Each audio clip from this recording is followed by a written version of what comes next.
Alright, hello, this is Max, working on fall 2013, the last problem for C.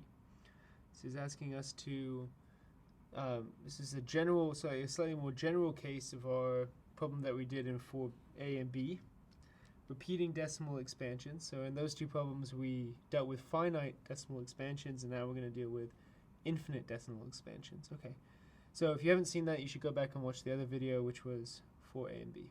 Okay. So we're doing this, having the same assumptions. N is positive, n is less than d, and we are making the expand function, which can return representations of both finite and infinite decimal expansions. Complete it by filling in each blank with an expression or assignment statement. Okay, so it should behave like it did before for finite decimal expansions, right, which is 0.5, 0.25.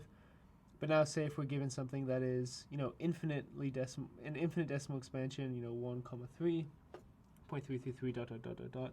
If we wanted to, print the first 10 out of those, it would just be a repeating threes.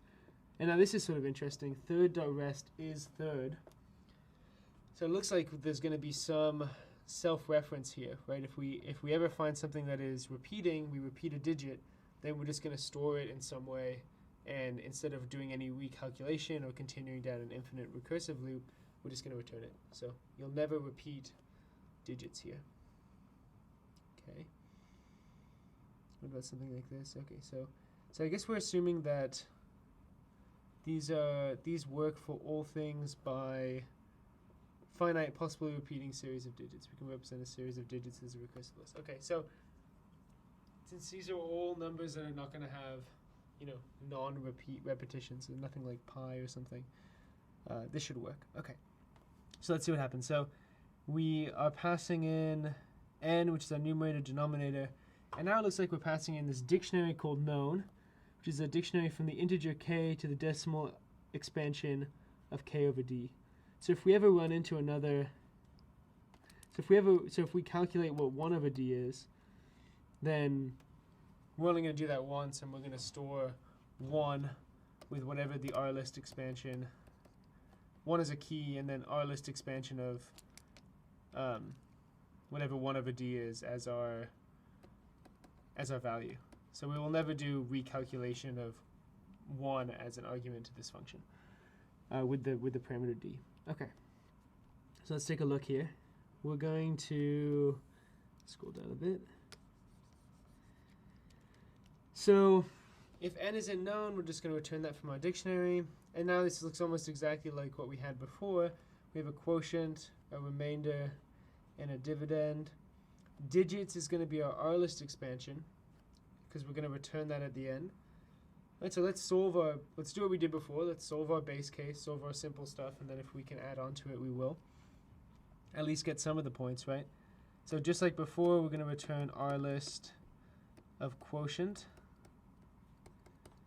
In our easy, if we get some softball question like this, right, where it's just 1 and 2 and it only has a single item, R list quotient, with the first element being quotient, and then, so now what? What do we have to do now? Okay, so, well, now we've seen what, this is, okay, so now we've seen what,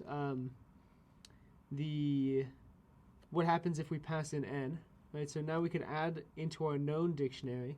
If we ever pass in 5 into an expansion that has d as 2, then we know that known, and we've calculated that before, that's just going to be equal to digits.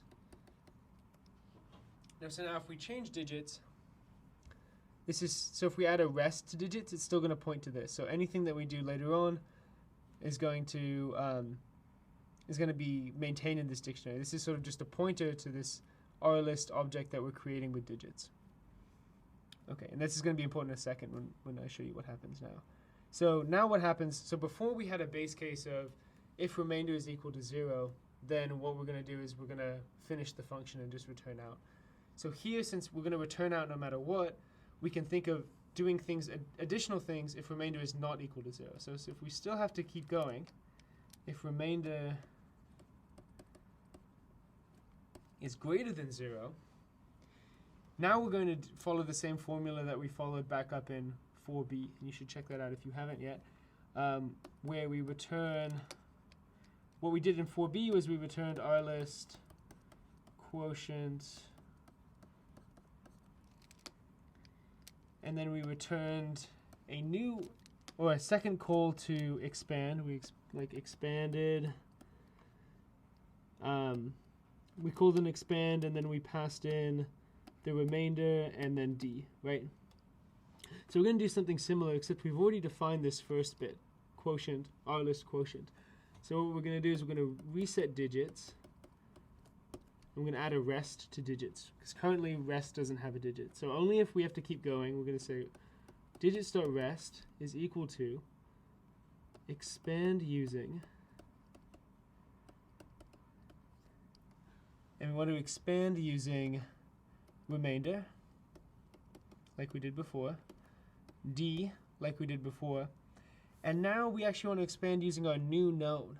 So like in the case of this 1 over 3, we don't ever want to have to calculate what 1 over 3 is again, because we've already decided it's going to be the r list of 3, comma r list of 3. But all of these are the same, these contain the same self dot first.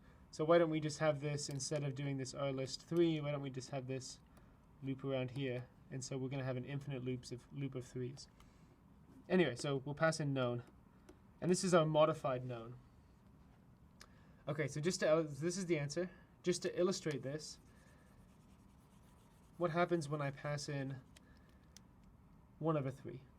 So if I do the expansion on 1 comma 3, first I'm going to do 10 divided by 3 is equal to 3, quotient 3, remainder 1. I'm going to make an R list that has 3.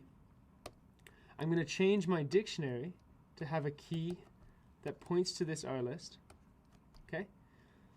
And now, if remainder is greater than 0, it is in this case, digits.rest, I'm going to add some rest to this, is going to be the result of calling expand using with our remainder 1, 3 as our d, and then known, but now known is this known right here. So now we're going to go into this function call, if n in known, so if 1 is in known, I'm sorry, that was a mistake, we're putting 1 into our, because we're calling this with 1, right? So we're putting 1 into our dictionary of known values. If 1 in known, 1 is in known, we're going to return known n, which is going to be our list 3, and whatever the rest is. So this is going to end up cycling back on itself, which is what we're expecting right here. So we should be able to call range some arbitrary number and always get out the value 3. And what this is actually doing is here, this is a little disingenuous way I've written this. You can sort of think about this as referencing back to itself. Okay. This is very confusing. If you have questions, please feel free to ask on Piazza. Good luck on your midterm, and thanks for watching.